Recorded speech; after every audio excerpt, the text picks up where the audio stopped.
जी पूर्व में पाप किए हैं, आपने लिखा कि अभी नवीन शरीर में उसका भोग क्यों करना पड़ रहा है? क्यों?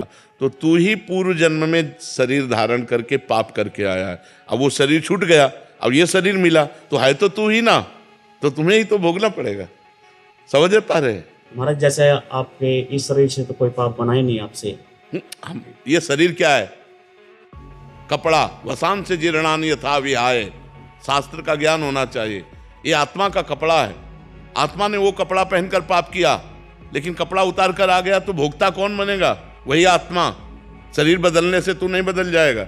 घाघरा चुनरी पहनकर ओढ़ करके गलत काम करो और फिर इसके बाद पैंट शर्ट पहन लो, तो जब पकड़े जाओगे तो थोड़ी गा कि हम लोग घाघरा चुनरी में किया था। नहीं, डंडा चलेगा।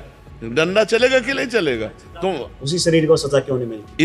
इसलिए कि बहुत बड़ा हिसाब है। जैसे आप थोड़ा 5 मिनट पाप करो, इसके बाद पूरे जीवन भर सजा भोगनी पड़ेगी।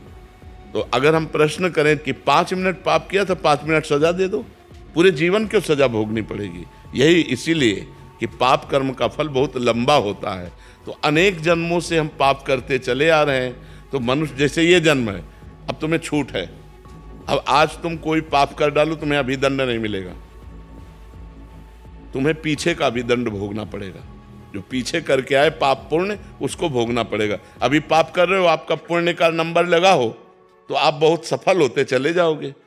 तो आपको लगेगा कि पाप कर्म कर रहा हूं, बड़े मौज से रह रहा हूं। मौज से नहीं रह, तुम्हारे पुण्य कर्म इस समय लागू हो गए, इसलिए मौज है। और जिस समय पुण्य कर्म खत्म हुए और ये वर्तमान का पाप और पूर्व का पाप कनेक्शन, तो ब्लास्ट हो जाएगा। फिर रहा न को कुल रोवन हारा, मिट्टी में मिल जाओगे। कर्म अवश्य में भोगतव्य।